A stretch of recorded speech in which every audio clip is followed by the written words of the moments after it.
Hey, welcome to The Explainer. Today, we're going to get into the science of how we actually keep our food from going bad. We're going to look at four amazing technologies that honestly totally change the way we eat. All right, let's just jump right in with a huge question, one that's been on our minds for, well, forever, really. How do we stop food from decaying? I mean, how do you make a summer harvest last through the winter, or even for years? Now, you might be thinking of some crazy high-tech lab stuff, right?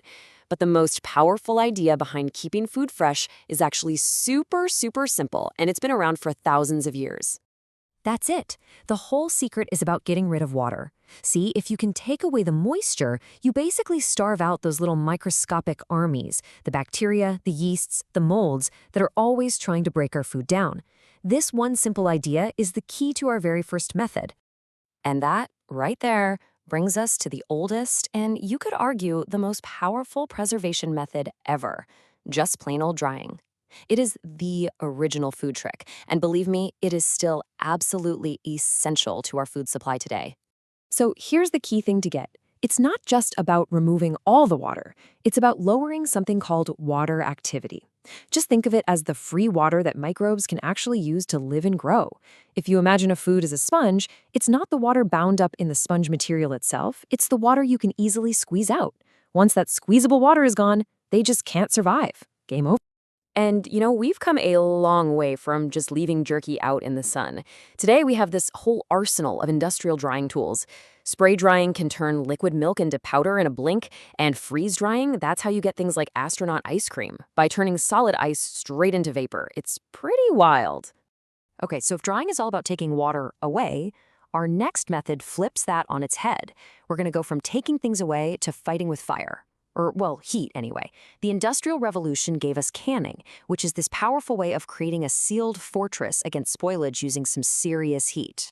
So you see, drying just kind of puts microbes on pause. Canning? Oh no, canning is a seek and destroy mission. The goal is what we call commercial sterility, which basically means wiping out any and all harmful things that could possibly grow in that can under normal conditions. And when it comes to canning, there is a supervillain. Public enemy number one is this nasty bacterium, Clostridium botulinum.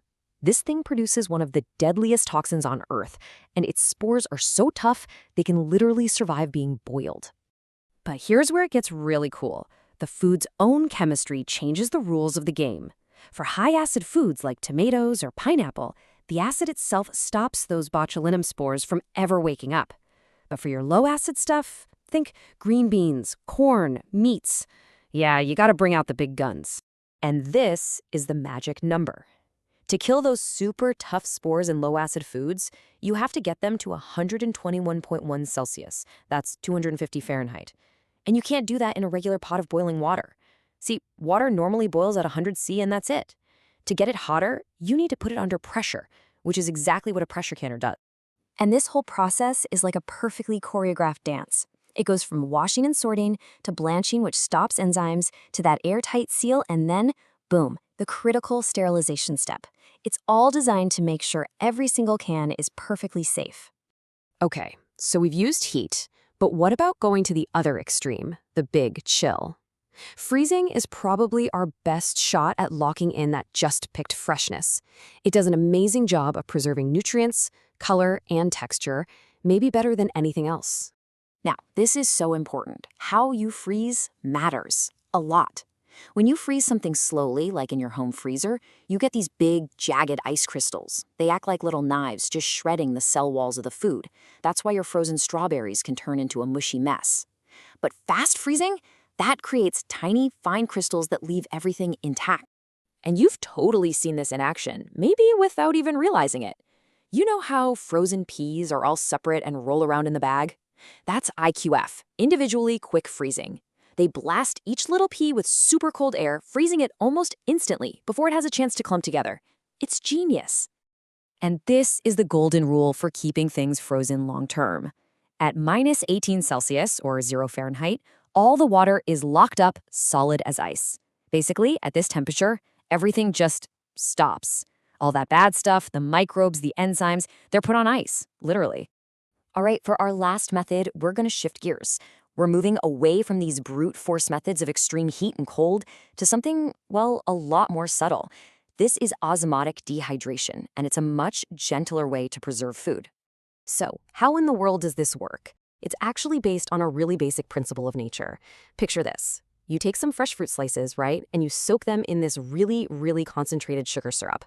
Nature wants to balance things out, so water naturally gets pulled out of the fruit and into the syrup. And what's so clever is that it's a two-way street.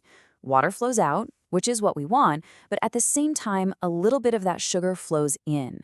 This is the secret behind those amazing, soft, chewy dried cranberries. They get this gentle osmotic treatment first, which helps keep that perfect color and texture before they're fully dried. Okay, so we've just gone through 4 totally different, really powerful ways to fight back against food spoilage. Let's bring it all home and put them side by side to see how they stack up. This gives us such a great snapshot, right?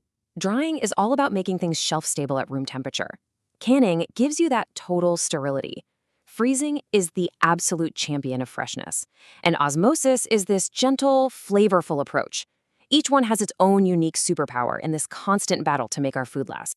When you think about it, from just using the power of the sun to mastering pressure and extreme temperatures, our cleverness in preserving food has literally shaped human civilization.